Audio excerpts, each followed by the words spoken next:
I'm excited for the soapbox. I always wanted to stand on my soapbox. What's that? Don't fall. I won't fall. Or if I will, it'll be some good slapstick comedy, keep you guys engaged. It's a real pleasure to see you guys for the second time this semester. It's so nice to see your bright, smiling faces. And now I'm in your haunt, which is really, really great. But before I read my piece, I just sort of want to share this story that I just got back from hiking the Camino in Portugal.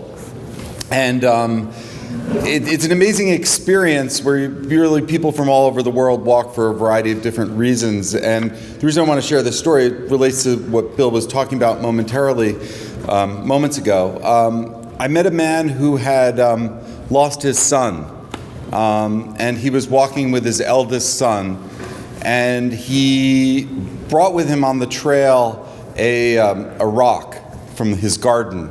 And when he got to Santiago, the goal was to sort of take the burden and to place it down.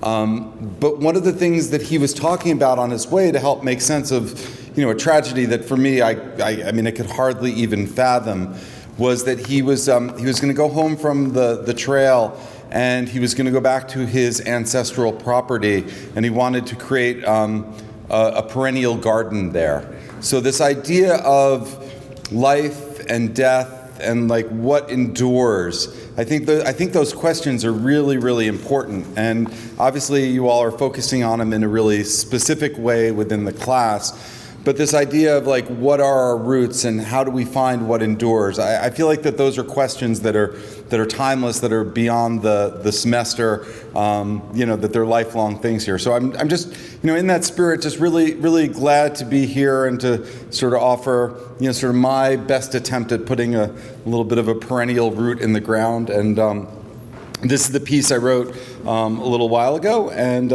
thanks for indulging and listening. Thoreau famously observed, "Surely joy is the condition of life." While this may be true, discerning this amidst life in the 21st century is no easy task. Time and again, we eschew joy, preferring order, predictability, memes, and likes on our social media posts. In our quest for attention and linear perspectives with a clear beginning, middle, and end, we forsake surprise, mystery, and wonder. Nowhere is this calculus so evident than in our public school system. Following the dictates of authority, we allow our minds and bodies to be subjugated over and over to thousands of indignities, great and small. To be docile and compliant in this system gets you rewards, commendations, and badges of merits. To question the system leads to marginalization and demerits, as well as a reputation that follows you around like a dark cloud. Hiding behind the word education, the hyper-regulated panopticon called public school rarely finds a place for creative free thinking. Our world is hurting. Suffering in some form is revealed at every turn, and yet we are trapped in the wheel of endless pain, in part because of our slavish devotion to outdated systems, originally conceived to efficiently support workers and managers, preparing them for life and the needs of a future factory life. Meanwhile, millions of youngsters suffer silently, enduring their schooling with anguish, ennui, and confusion, being told that it is an essential truth to forsake your own idiosyncratic and singular heart, or else face a path of alienation. According to the CDC, more than 4 in 10 students, 42%, felt persistently sad or hopeless, and nearly 1/3, 29%, experienced poor mental health. In 2021, more than 1 in 5 students seriously considered attempting suicide, and 1 in 10 actually attempted suicide. We do the same thing to the caring teachers who populate these systems, where 57% who enter the profession leave within 5 years. The schools are a cauldron of anxiety and discontent.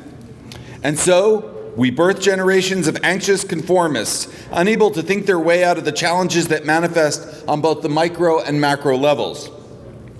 And yet, it is this desire to listen to the suggestion of one's genius, despite external messaging saying otherwise, that allows for the hope and the possibilities that truly honor our place within the cosmos.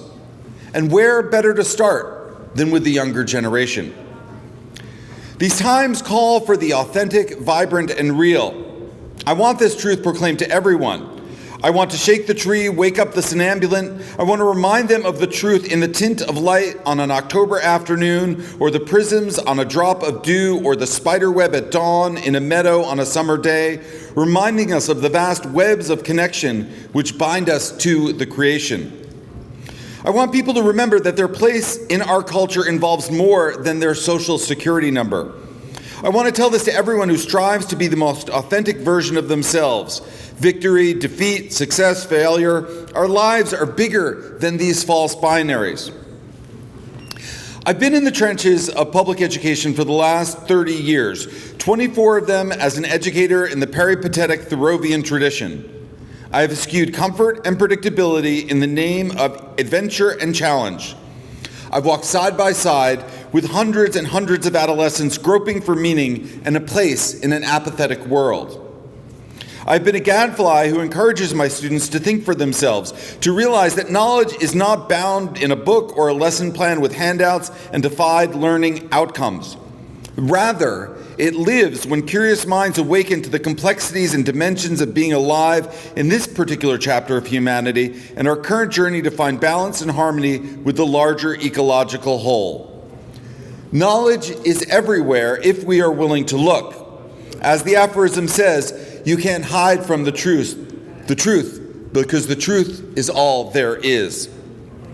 The laughter, the smiles, the questions, the looks of wonder, the smell of wood smoke, the voice of a student reading their original poetry, discovering the power of their voice, these are the outcomes I seek. I contrast this with the sterility of the climate-controlled box with fluorescent lights and rows that mirror the power dynamics imposed again and again. I see art, photography, and essays inspired by a connection with something more than just power, control, and petty hierarchies that justify themselves with assessments that fragment meaning rather than co-create.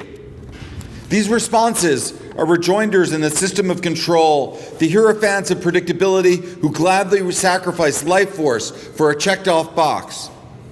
I want to suggest that more is possible, that conformity and consumption lead to sterility and staid mediocrity. We need people to dream about brighter roads where success is measured with smiles and heart spaces. We need the broken educational systems to be identified for what they are and to seed ground in a new way of being that respects the integrity of the individual and the world that they inhabit, be they students, parents, teachers, staff, or administration. We need young people to feel hope instead of the quiet desperation that pervades their daily experience. We need systems to go eyeball to eyeball with the challenges of this moment, responding with compassion and wisdom. We need to delight in this creation, to ask why, to dream, to create, and to envision a future replete with possibilities and hope. To quote John Dewey, education is not preparation for life. Education is life itself. Thank you.